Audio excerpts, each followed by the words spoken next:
Alright guys, I'm back with my review of this week's WWE Monday Night Raw for June 17th, 2013. I thought this was a damn good Raw. A lot of surprises on this show. Starts off with Del Rio coming out and he says, people think the way he beat Dolph was controversial, but when Dolph cashed in his Money in the Bank, Del Rio was injured and everyone cheered. And he says America is all about pigs and cowards. And he's done fighting for the people. He says he will give them a second chance to show him some respect. And then Punk and Heyman come out, which was awesome. And Punk says he heard Del Rio say he's the best in the world. So he wants to challenge him. Heyman doesn't want him to. He says he's still banged up. But Punk's like, Paul, I got this.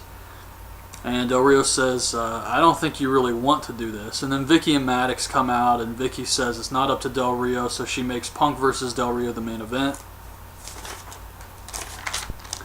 Backstage, Heyman tells Punk that he just cares about him, and Punk says he doesn't need his help to win matches like Brock and Axel, and he tells him he doesn't want him at ringside anymore. So Wade Barrett's in the ring waiting for his rematch with Curtis Axel, and Vicky comes out and says he has to face her big surprise first. Christian returns. So Christian wrestles Wade Barrett. He wins with the kill switch. I'm happy to see Christian back. I just find him way more entertaining as a heel, so I hope that's where they go with him in the future. He's just so much better at being a heel. Sheamus versus Cody and Damian Sandow in a handicap match. Sheamus gets Cody, ties Cody in the ropes, and he's about to beat on his chest, and like Cody's dad would say, we're about to go a clubbering. How many times do we have to hear this friggin' line? I mean, come on, man. Every week. Usually on Raw and SmackDown we have to hear that line. We're about to go a clubbering. So, Sheamus hits white noise on Cody, and he's going for the brogue kick, but Damian Sandow runs in and rolls Sheamus up for the win. Sandow leaves, and Sheamus brogue kicks Cody. So that was it. Thank God he didn't win. I really thought he was going to, and that would have just completely buried these two guys. I mean, he pretty much kicked their asses by himself, but still, at least he didn't win the match. Vicky and Maddox are all excited about the matches they've made, and Triple H comes up and just shits all over him.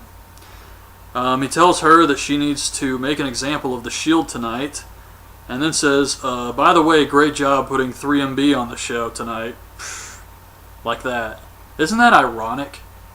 Because they're really the ones booking the shows, and if they think it sucks, it's like, well, what the hell are you doing it for? I thought it was a weird-ass thing to say. Kane wants to give Team Hell No another shot. And Daniel Bryan says he will never be able to prove himself if he's put on a team. And he wants to go for the WWE title, and Kane says, well, I also want to go for the WWE title, so... Orton says that it's Daniel Bryan's fault they lost at Payback, and he is the weak link. So we get Orton versus Daniel Bryan in a no DQ match. Fans could vote for the match. It was no DQ, no countout, or 2 out of 3 falls. I was actually hoping for 2 out of 3 falls myself, but it's no DQ. And they show this tweet from Sheamus. In trouble? Don't choke on your chops. Call 1-800-FELLA for some proper help. Now, I wrote this down because at first I just thought it was a weird, random tweet, but there's actually more on this later. So, Orton brings out a kendo stick, you know that was coming. He tosses Daniel Bryan over, and then he says something to the ref that they censored. I don't know what it was. The only thing I can think of is time, like how much time do we got? But they censored it. And the doctor checks on Daniel Bryan. He says he can't compete, but Daniel Bryan runs back into the ring. He wants to keep fighting. Orton backdrops him on the barricade. The doctor tells the ref to just stop the match. Afterwards, Orton helps Daniel Bryan up. And I was hoping he was going to RKO Daniel Bryan here and finally turn heel, but he doesn't. He just helps him up. So that was it. And then AJ Lee comes out. Oh my God, this segment was terrible. I mean, this was horrible stuff here. And I know Caitlin's tit popped out, but this was just really tough to watch and lasted forever. So AJ says, if there's any woman in the back who wants to face me, come out or something. Stephanie McMahon comes out. She threatens to fire AJ if she doesn't start acting like a real champion. Caitlyn comes out. Stephanie walks up the ramp and she's pissed that Caitlyn interrupted her, but says, you know, you've been through a lot this week, so I'm going to let it slide. One thing I learned from this segment is I do not ever need to see Stephanie McMahon on my television again. Ever. But Caitlyn attacks AJ. Big E carries AJ to the back. Thank God it was over. Ambrose versus Kane. Kane goes for the choke slam and Rollins and Reigns hit the ring. Ambrose gets disqualified and Reigns spears Kane and they powerbomb him. Backstage, Vicky is pissed off at the Shield, but they don't take her seriously. They don't think she can really do anything to him. And Vince McMahon comes up and he shakes all their hands and says, I really like these guys. And they walk away, and then Vince tells Vicky that he never cared for that Halloween mask-wearing freak Kane anyway. Zeb Coulter comes out and says, we're at war, and when you're at war, sometimes you form strange alliances. And this man here wasn't born in America, but he's got honor and integrity. And he brings out Antonio Cesaro. Cesaro says the "We the People" line, and he goes to the ring to have a match with William Regal. This is doomed. I don't know where Swagger is. I don't think they've even explained why he hasn't been on the shows. But this is doomed here. I mean, I'm pretty sure they're going to drop this soon, but it's not going to help either guy. I mean, no one's going to care about this, and it's treated like a joke already by JBL and Michael Cole. The only entertaining thing about this segment was JBL and Cole going back and forth about Zeb Coulter. But Cesaro faces Regal. He's lost all of his heat. He wins with a neutralizer. No one cares. Afterwards, Cesaro lays a "Don't Tread on Me" flag across William Regal. And they've just completely fucked Cesaro up. And it sucks to see it because he's one of my favorite guys in WWE. I'd say top 5, maybe even top 3. And they've just completely wasted him. They were doing some great stuff when he was the U.S. champion. He was getting some heat. And now he's just, what is this? This is terrible. This thing is completely doomed. This is going nowhere. Cena comes out and says he can take care of any challenge in front of him. He says there won't be an opportune time to cash in the Money in the Bank on him. And he says he knows he won't hold the title forever, but the next person to hold it will be someone who has earned it.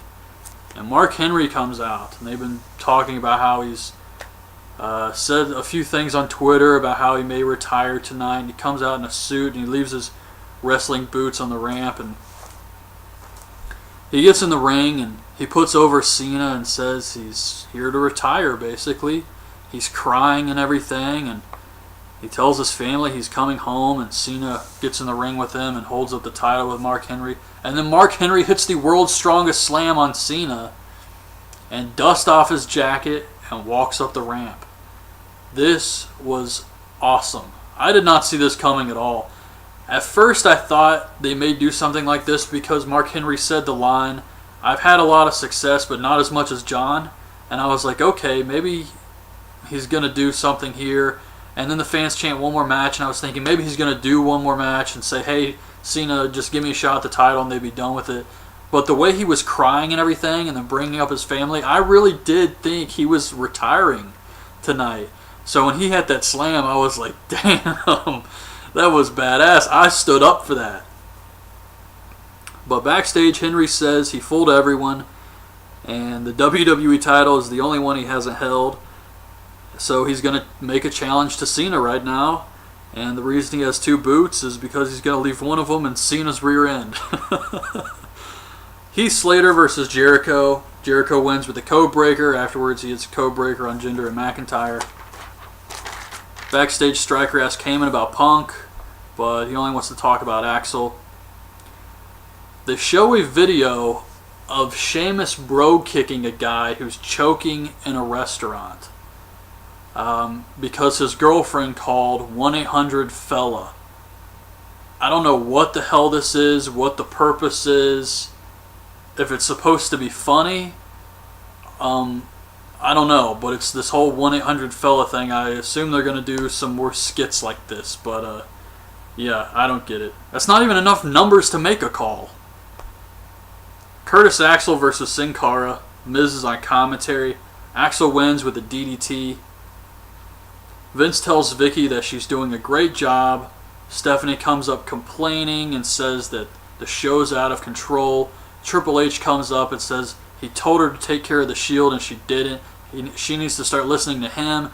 And Vince says, no, you need to listen to me. And Stephanie says, oh, you need to listen to me.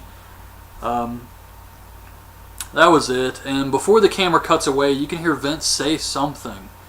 It sounded like he said, that's a freak workout. But I'm not sure what he said, but it was just funny because he said it before the camera actually cut. Heyman tells Punk he gets it, he understands his decision, and wishes him luck. It's Del Rio versus Punk. Punk hits the GTS, but Del Rio rolls out of the ring. The ref starts counting, and Del Rio just walks away, and Punk just watches him go. And Dolph runs out and viciously attacks Del Rio. Del Rio runs away, which was hilarious. So Punk's left in the ring, and Brock Lesnar comes out. And Brock grabs a microphone, but luckily he doesn't say anything. He just hits the F5 on Punk, and that was the end of the show. So they really did a great job with Raw this week. Some awesome surprises, stuff I didn't see coming. Perfect example of why I tried to avoid spoilers, because it really helped the show not to know what was going to happen with Christian, Lesnar, Mark Henry. All of that stuff was really good. And I am really excited for Money in the Bank this year. They're probably going to do Punk, Brock, Cena, Mark Henry, Del Rio versus Dolph, and some Money in the Bank matches. And RVD's coming back, and hopefully he's here to really work and go all out. So this could be an awesome Money in the Bank pay-per-view this year. But anyways, that's my review of this week's Raw. Hope you guys liked the video. Leave your thoughts on this week's show in the comments, and thanks for watching. Bye. Pigs and cowards, and he's done fighting for the people. Says he will give them a second chance to show him some respect, and then Punk and Heyman come out, which was awesome. And Punk says he heard Del Rio say he's the best in the world, so he wants to challenge him. Heyman doesn't want him to. He says he's still banged up, but Punk's like, Paul, I got this. And Del Rio says, I don't think you really want to do this. And then Vicky and Maddox come out, and Vicky says it's not up to Del Rio, so she makes Punk versus Dustin. Like Cody's dad would say, we're about to go a clubbering. How many times do we have to hear this friggin' line? I mean, come on, man. Every week. Usually on Raw and SmackDown we have to hear that line. We're about to go a clubbering.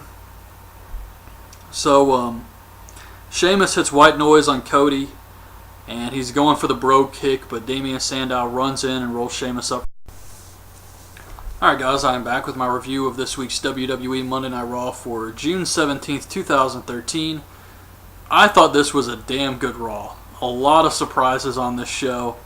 Starts off with Del Rio coming out, and he says, people think the way he beat Dolph was controversial, but when Dolph cashed in his Money in the Bank, Del Rio was injured, and everyone cheered.